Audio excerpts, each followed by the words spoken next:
코로나 상황부터 알아보겠습니다. 신규 확진자 444명입니다. 나흘 만에 다시 400명대로 올라갔습니다.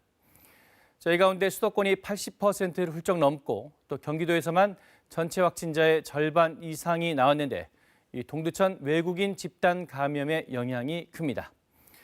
이틀간 확진자가 90명이 넘고 지역사회는 물론 인근 지역으로의 확산도 우려됩니다.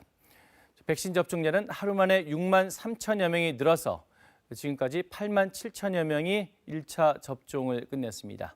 접종률도 0.17%로 올랐습니다.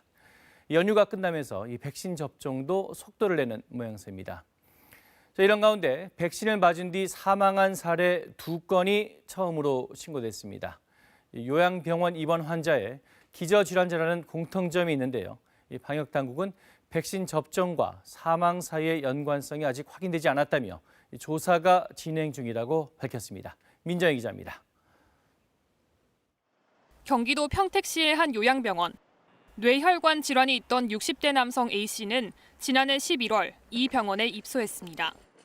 A씨는 지난달 27일 오후 2시 반쯤 아스트라제네카 백신을 맞았는데 33시간 뒤 발열과 전신 근육통 등의 이상 반응이 나타났습니다. 이후 요양병원 측의 처방으로 일시적으로 증상이 호전됐다가 고열과 혈압 저하 등 다시 상태가 나빠져 어제 상급병원으로 이송됐습니다. A씨는 이송된 지 하루 만인 오늘 오전 10시 숨졌습니다. A씨를 치료한 병원 측은 접종 후 48시간이 지났고 발열과 폐혈증 증상이 있었기 때문에 사망 원인이 폐혈증과 폐렴일 가능성이 높은 것으로 보고 있습니다. 이에 앞서 경기도 고양시의 한 요양병원에서도 백신 접종 뒤 사망 사례가 나왔습니다. 요양병원 장기 입원자였던 50대 남성 B씨는 어제 오전 9시 반쯤 아스트라제네카 백신을 접종받았습니다. 11시간 뒤 B씨는 가슴 통증과 메스꺼움, 호흡곤란을 호소해 치료를 받았지만 오늘 오전 7시 15분 심정지로 응급처치를 받던 중 사망했습니다. 이 남성은 뇌졸중과 심장질환, 파킨슨병, 치매, 당뇨 등 복합 기저질환이 있었던 것으로 확인됐습니다.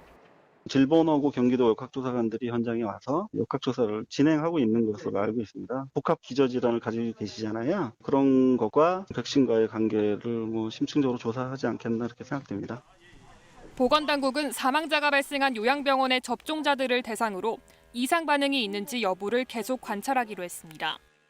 지금까지 접종 후 이상 반응으로 의심돼 신고된 사례는 전국적으로 하루 사이 53건 늘어 모두 209건으로 집계됐습니다.